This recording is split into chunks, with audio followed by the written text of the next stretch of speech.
چاپلوسی کرنا یا خوشامد کرنا بظاہر وقتی فائدہ دیتی ہے، لیکن اس کے کئی گہرے اور خطرناک نقصانات ہوتے ہیں جو فرد اور رشتوں اور معاشرے پر منفی اثر ڈالتے ہیں۔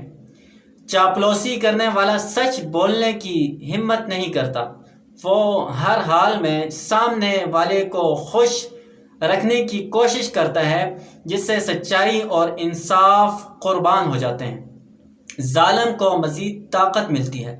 جب کسی ظالم کی چاپلوسی کی جاتی ہے تو وہ خود کو درست سمجھنے لگتا ہے اور اس کے ظلم میں اضافہ ہوتا ہے، رشتے مصنوعی ہو جاتے ہیں۔ خوشامد کرنے والا سچ کی بنیاد پر تعلق نہیں رکھتا بلکہ مطلب کی بنیاد پر تعلق قائم کرتا ہے، جس سے اعتماد اور خلوص ختم ہو جاتا ہے، شخصیت کمزور ہو جاتی ہے۔ چاپلوس انسان کی خودداری، خود اعتمادی اور کمزور کر دیتی ہے، وہ اپنی عزت نفس بیچ دیتا ہے۔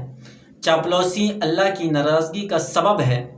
اسلام میں چاپلوسی کی مذمت کی گئی ہے۔ نبی کریم صلی اللہ علیہ وسلم نے فرمایا کہ چاپلوس کرنے والے کی مثال ایسی ہے جیسے کسی کا گوشت کھایا جائے جو حاضر نہ ہو۔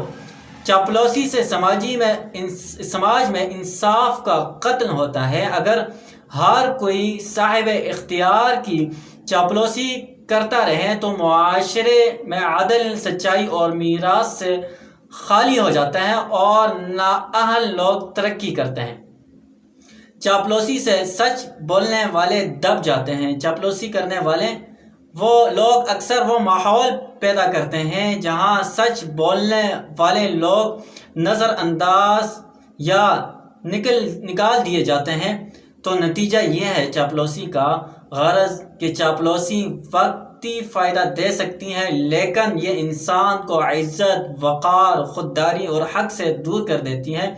ایک باشعور، باوقار اور خوددار انسان چاپلوسی سے بچتا ہے اور حق بات کہنے